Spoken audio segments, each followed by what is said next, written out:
2 days ago, I released a video letting you guys know that I found the perfect army for Town Hall 14, and today I'm bringing the evidence so that you can decide for yourself. Since I came up with the perfect Town Hall 14 attack, I've used it for 5 war attacks, all in CWL. In this video today, I'm going to be showing all 5 of those so you guys can see the results and how well that worked out for me. Now, with this one right here, we're bringing the heroes in up top with a couple ice golems, trying to get them to basically just take out this compartment, all right? That's going to thin our entry for the dragons a little bit, all right? We only get 8 dragons, 3 dragon riders, so we don't want to be putting them across the whole edge of a base. They're going to be too thin, but since we thinned that out, we wait for that air defense to go down, and we're going to go and drop in those dragons. Now we're going to drop in the Grand Warden, then those dragon riders are going to come in. I dropped the dragon riders in last, that way they don't zoom too far up ahead of the dragons and just getting taken out by the queen. Then we had a zap coming in on the sweeper that's going to come into play later on when it's not pushing our blimp for the town hall kill. Now we got a heal in here. That heal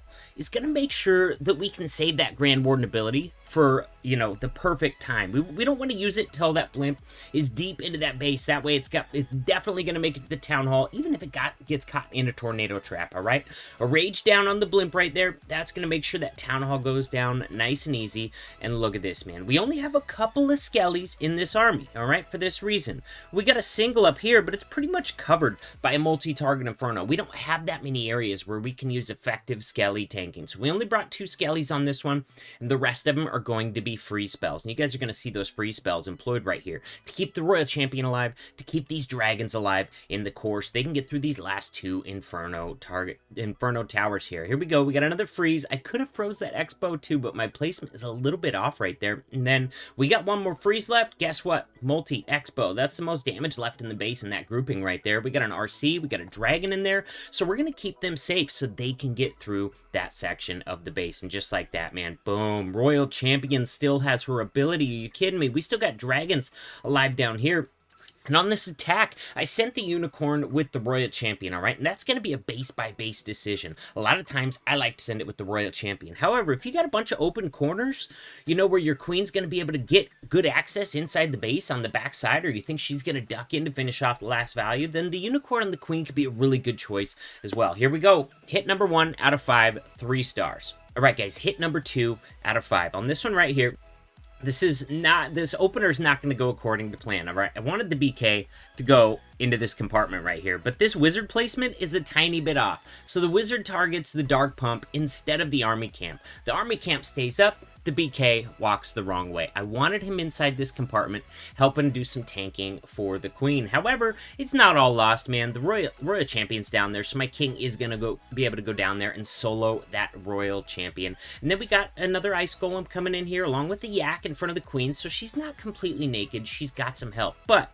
since we see we don't have the king in front of her, we don't want to leave her hanging out to dry for long, all right? That's why we're going to get the dragons in there kind of as soon as possible to help do a little bit of tanking for the queen. We also drop a skelly right on the queen right there, and look at that. That's keeping that queen tied up. That's keeping her off of my dragons. She can smoke through a dragon pretty quick. She does a ton of damage, so by keeping her off the dragons with that one skeleton spell, that's going to save a ton of my dragon health. Of course, Grand Warden ability is going to cover the troops and the blimp, and look at some of those loons inside. They're going to dart off to the Expo. Not enough, though. That rage is going to get that town hall down, and now we're coming into a heal spell right here as we're coming into this double multi-target inferno. We got a number of free spells over here as well. We're going to try and keep some of those on ice. Now, on the bottom side over here, we did use a couple of skellies just to make sure that scatter shot would stay off my Royal Champion and the Unicorn combo, all right? You want to keep that Unicorn alive as long as possible because she's going to continue healing up the Royal Champion. Now, down here, we saw that Unicorn was getting a little bit low on health, so we went ahead and played that one on this multi-target inferno. Honestly, we could have played it on this top multi-target inferno too, but look how many dragons and dragon riders I have left up there, you guys. I got like an entire army still left up on that top left. Down here, Royal Champion has been delayed by the CC Hound. That's a bit unfortunate, but you know what? It's not going to be that big a deal, dude. We have so many troops still alive. This attack is not even close. Dude, look at the number of dragons and dragon riders still on the board, all right? Second attack, another triple. Guys, if you're liking this army, make sure you hit that like button for the YouTube algorithm, subscribe to the channel if you haven't already, and like always, use code CWC before you buy anything in any Supercell games. It helps out a lot. Now, with this one right here, we're bringing the heroes into this section, all right? We're trying to take out this multi-target Inferno, and the Dragon Rider's going to come in from this section of the base right here. Now, in this composition, I generally do bring 2 lightning spells. That's so I can hit from whatever side of the base I want to, all right? And I can just zap the sweeper and not even have to worry about it. All right, now if you've noticed on these attacks, I'm trying to come in on a section where I'm going to be able to kill the queen nice and early with the dragons. If you try to kill her too late in the attack, what happens is your dragon riders get out in front, and of course they're not going to target the queen, not until every defense on the board is gone. So if I can get that queen down early, that's one of the things that I'm looking for to have success with this attack strategy. Of course, we got the blimp over to the town hall. We got some dragons over here taking on the royal champion. We got my royal champion taking on that scatter shot on the bottom right, and we're going to go ahead and just freeze this scatter shot on the left right there. And then what do we have? Some CC troops in there? I don't even remember what I froze in there. I think it was like some CC super minions, which do a massive amount of damage. If you see 3 super minions come out of that clan castle, that is a ton of damage right there. So by all means, think of that as a good target for your free spells. We got some skellies in here for this single target Inferno, man. I don't mind single target Infernos at all. When I have a skelly spell or 2, I can just completely neutralize it. And guys, here we go, dude. This one's not even close, man. Queen still has her ability. She got the unicorn on this one. And look at these defenses, man. They just did not stand a chance. So far, 3 for 3 stars with this attack strategy. All right, guys, attempt number 4. This one's got that really common, we got a sweeper in the core, but even more common is to have that multi-target Inferno in the core with the island around it to make it difficult to path to. And this is one of the features in most of the modern bases that are being designed right now at a high level.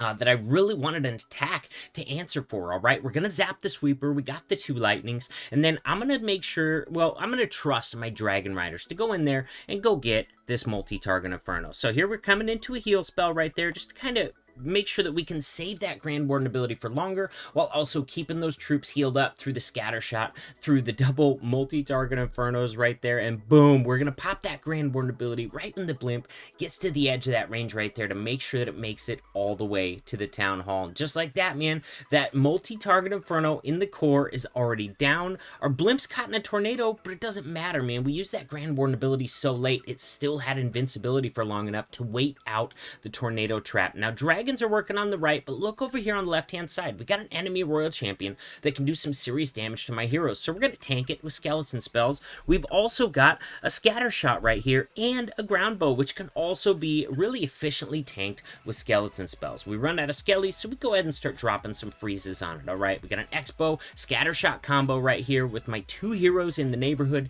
That's a heavy damage section, so that's where I'm going to concentrate my freezes to make sure that my royals make it through that section. Just like that, man, that heavy damage section is down. Royal Champion's almost at full health. She's got the unicorn on this attack. Queen still has her ability, but guys, we're not going to need it. Look, just like this, man, there is no more air targeting defenses left on the board. All we have left is 2 cannons. Ladies and gentlemen, 4 out of 4 3 stars so far. All right, guys, here we have it. Attempt number 5 out of 5. Let's see how this one is going to go. First of all, we got an ice golem down. We're going to start working the king to the left. I want him to go down in this section and take out these structures. That way I can start dragons right here and have them go continue towards the town hall and hopefully have some of them go target that multi-target Inferno in the core of the base as well. Here we go. Heroes are doing good things right there, but the king doesn't decide to go in, so it's going to slow down my hero push a little bit and probably not provide as much tanking as I wanted, as my queen's got to step up and deal with a barbarian king and a scatter shot. But we got dragons in there.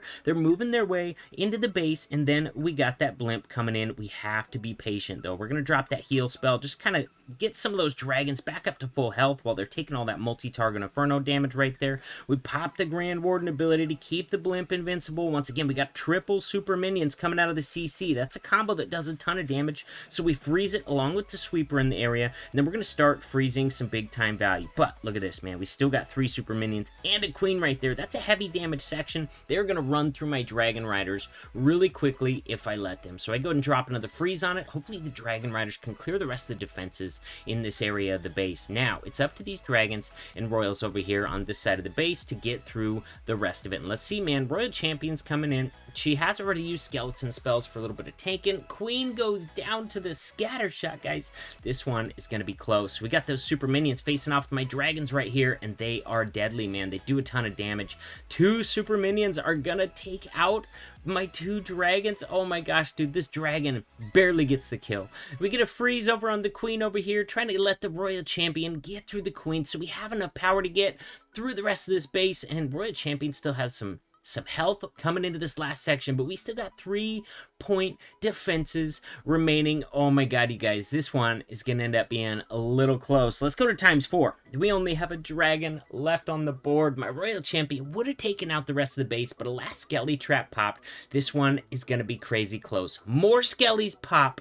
My dragon, oh my god, you guys, we are running out of time, and this one is gonna end up being a 99% heartbreaking fail. All right, I was 1% or 1 second shy of 5 triples in a row in CWL and Champions League with this attack strategy. All right, so you guys let me know, do you think it's all hype or is it not? Because to me, the evidence speaks for itself. It's a very powerful attack strategy, and this is the one I'm going to be using until something else comes along that's better. And honestly, I don't see that happening.